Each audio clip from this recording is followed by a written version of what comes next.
So today we're going to be taking a look at a scenario where Europe has a country draft. Now, if you don't know what a country draft is, I have done a video like this before. It's basically where I select two countries within Europe. So in this video, it's going to be the United Kingdom and France, and they'll each be able to choose another country from Europe to be on their team. So they will alternate back and forth. So the UK will pick, and then France, and then the UK, and eventually we will have a full team of countries with every country in Europe on a side. And once that happens, they will fight against each other, and it will be interesting to see which side will win. So if you guys do enjoy this video, make sure to leave a like on it and subscribe to the channel if you are new. All the support is greatly appreciated right now, as our channel is kind of slumped. That's all right though, it's understandable. Everyone's going back to school, including myself, and it's hard to keep up with everything, so I understand. Anyway, let's go ahead and jump straight into the scenario. So as I said, the UK will be picking, and as well as France, because I feel like that's what makes the most sense. You know, the biggest rivals in history, the United Kingdom and France. And I will be letting the UK pick first, and that's simply just because their empire was larger. So the UK's first pick in the draft is going to be Germany. A very smart choice here. Germany has an amazing economy, the fourth best in the world. They also have a sizable military, and they are in a very strategic location in the smack dab center of Europe. Now France will get the second overall picked, and they are most likely going to go ahead and choose Poland. Also, I think it's important to note that Turkey will not be included in this, as well as Russia. They're more of an Asian country, so if I do an Asian country draft video, then they'll be in that. They're not going to be in this one. Anyway, the UK is back on the clock, and they are going to go ahead and select Ukraine. Another strong country, the second largest in Europe, if we're not counting Russia. Or no, if we are counting Russia. And now it's France's turn, and they are going to go ahead and select Italy, their Mediterranean ally. The UK will select Spain, and France is going to go ahead and pick Finland. The UK is going to go for Greece. And now it gets interesting because we have a lot of the stronger countries out of the way. The next strongest country that is here is most likely going to be Sweden, or maybe Romania. I'm trying to think, maybe Portugal. Other than that though, not that many strong countries left. So with that in mind, France will go ahead and select Sweden, and the UK will get their old ally of the Portugal. Portugal. France is going to go ahead and finish off their Scandinavian run by taking over Norway, and the UK will select Romania. France will get Bulgaria, the UK gets Serbia, and now we're down to the fairly weak countries. I think the strongest country that remains is Belarus, and well, they're going to go ahead and select that. So France gets Belarus, an interesting choice here in this late round, maybe a late round steal if you will. But as you can see, France has kind of chosen all over the place, and the UK has as well. The only concentrated place is like over here in the Balkans, where the UK has a lot of red, and for France is up here in like the Nordic region. Anyway, it's the UK's turn, and they are going to go ahead and select. I'm going to have them selecting Belgium. This is kind of a reach in the draft if you consider Belgium's power is not very much. However, it is strategic, and it is like right next to Paris. So might be an issue for France, but France is going to go ahead and pull into reverse and take Ireland. This will serve as a nice distraction for the UK in the beginning of the war, but the UK is going to go ahead and throw that curveball right back at them as they select Switzerland. Good country to choose if you want to go ahead and not let troops pass through them. Lots of mountains here. Next up, we have France taking Czechia. This is more of a strategic country. The red team takes Denmark, and with that, they kind of get Greenland, but not really because they're North America. France will go ahead and take Lithuania. The UK will take Austria. France will take Slovakia. UK is going to get kind of a steal here, Hungary, late round. I cannot speak today. Similarly, France will get a late round steal in Croatia. The UK is going to take Latvia, and then France will take over Estonia. And now we're down to the weaker countries in Europe. Yeah, these guys aren't doing anything.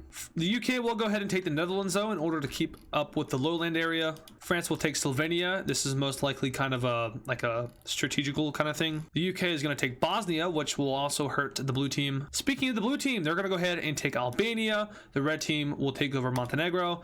The blue team will take then they're going to take North Macedonia. The red team is going to go ahead and take Iceland. Yeah, Iceland. That makes a lot of sense. Blue team is going to go ahead and select Kosovo. Red team will take over Moldova. Blue team will take Cyprus.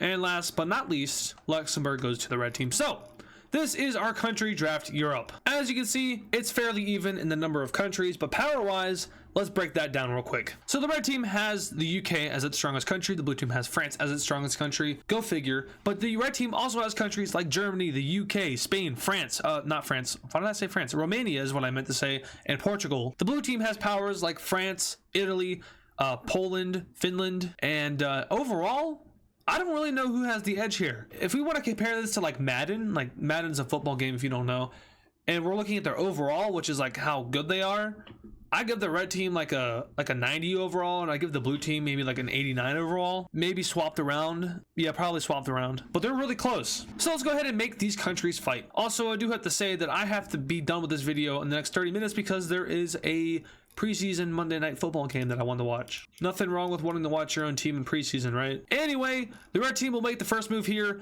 and that is the UK going to go ahead and start to invade Ireland. Now, Ireland stands literally no chance against the UK, so I could go ahead and just wipe that out, but I'm not going to. Next up, we have France pushing into these lowland countries, and that is to protect their capital from any gains that Germany or the UK is making to look on them. Remember, their capital is like right there, so it could be dangerous. Also, speaking about capitals here, I'm just gonna go ahead and say if the UK loses their capital, the red team is gonna be severely damaged. The France loses their capital, the blue team will be severely damaged, but that does not mean they're out of the war. Speaking of out of the war, Latvia gets absolutely pummeled by their neighbors, and Latvia was more of a distraction for the red team. They didn't really contribute anything other than like lives. But now Germany can go ahead and do its thing in Poland. Down south we have a Balkan gangbang, as these guys are not in good position to survive. And to be frank, Cyprus, sorry. Alright, so Southern Europe has subsequently been united under the red team for the most part, but now the blue team is going to go ahead and make a stride to connect with their southern neighbors, pushing through Hungary and Austria. Now we see Spain making movement in southern France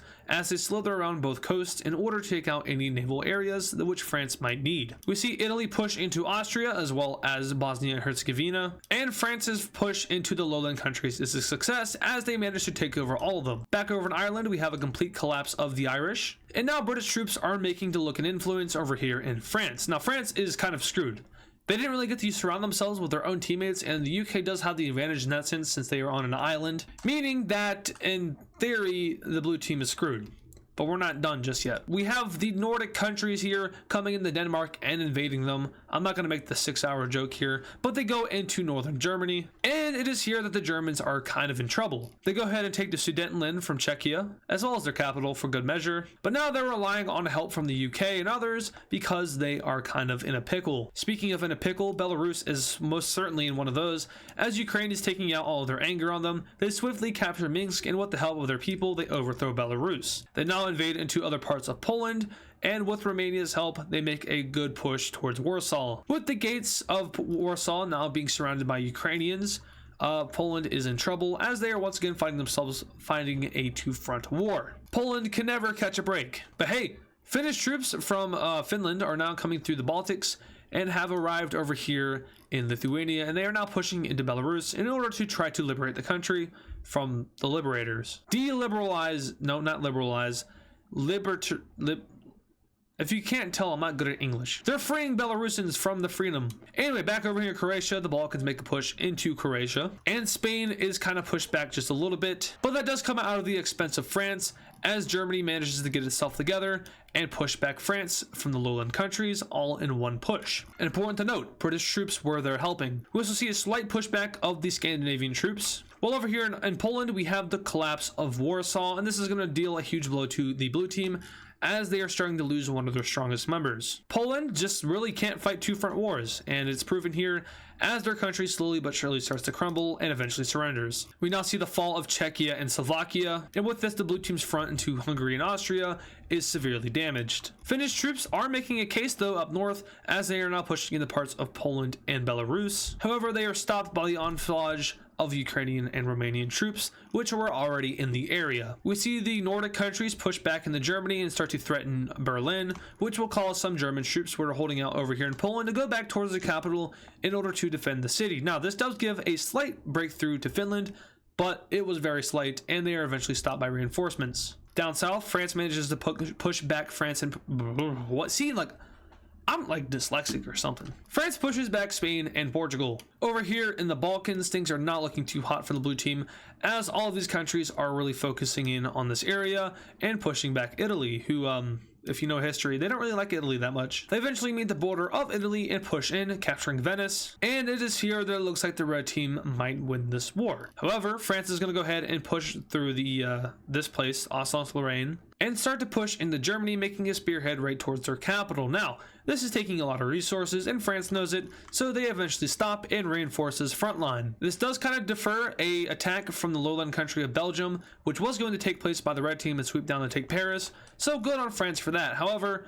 it leaves them vulnerable in the south, which leads to Spain taking back the land which they just lost. Back over here, whole bunch of nothing happens, and back over here we have the Scandinavian countries pushing around just a little bit more. It's important to note Germany's military at this point. They have a military of around 100,000, I believe. Correct me if I'm wrong, it might be more now. I think they upped it actually, so it might be closer to 200,000 now, but like that's not a lot. Like Finland has like almost 1 million in total counting reserves, so that's kind of crazy. Anyway, we now have these two countries meeting up and splitting Germany into two, and in this process they managed to take Frankfurt, the economical capital of Germany. This weakens the country severely. It also leads to some logistical faulties over here in the Baltic Sea, as Finland is able to liberate more and more of Poland until eventually the country can reestablish itself. Ukraine, however, is not taking that smoke, as they're going to go ahead and push right back into Belarus, taking Minsk and now reaching the border of the Baltic countries. But this is about as much as they can do though, because the Finns are built different. Back over in Italy, we have the Greeks making a landing in Sicily. That is probably the weirdest thing that I've ever said doing mapping videos. They then start to push up the Italian peninsula, and Italy is having PTSD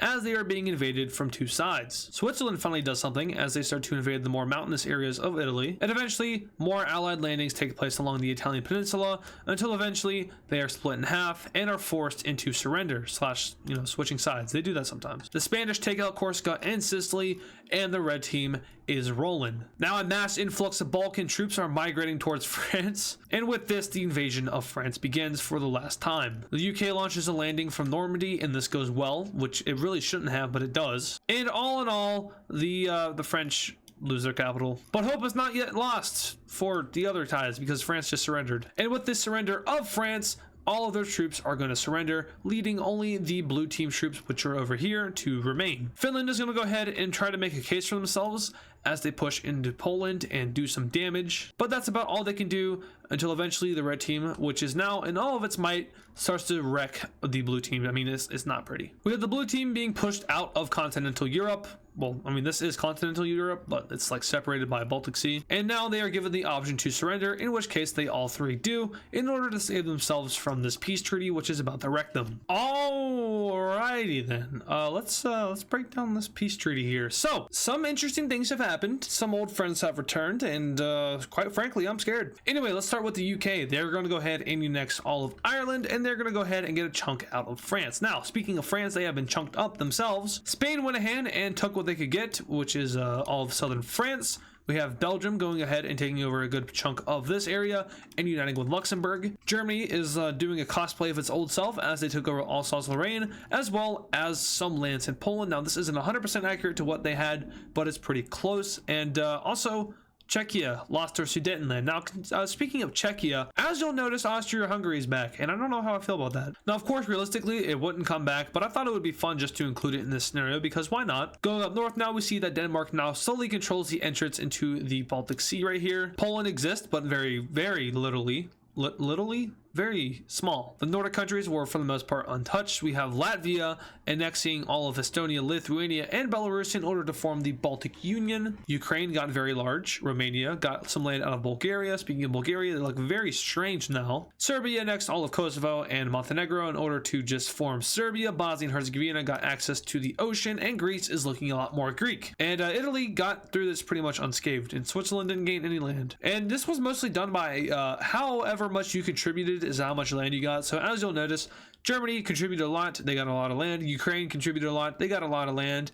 And just in case you needed a reference, here's the other map. So yeah, I had to look at this when I was making the peace treaty because I kind of forgot which countries were on which sides. But yeah, the red team triumphs in this war, and that is going to do it for the European country draft. So if you guys did enjoy this video, make sure to leave a like on it and subscribe to the channel if you're new. Got to emphasize that extra much right now. Also, just want to go ahead and say that I will no longer be doing videos on Monday now, and that is because school has started up for me again, and I got homework and stuff to do and band stuff, so it's just too much for me. I really could do it if I really wanted to, but it will just burn me out even more than I already am burnt out, and I really don't want to be more burnt out than I already am. And maybe not doing a video on Monday will help me out, because 3 videos a week is a lot when you're doing school and stuff and having other things to do. So yeah, back to 2 videos a week. Should be fine. We'll be cooking. All good. Anyway, once again, thank you guys so much for watching this video. And I'll see you guys in the next one. And of course, thank you to all the super fans. This includes Patrick Clauser, Yo Moma Moma, Texan Cowboy Cheese, Kylie Speaks Plays, Poland Country Ball, Dimitri, DW Cool Dude, Nevada Garbage Trucks, Yakko, Soviet Ball, and Serminator. Once again, thank you guys.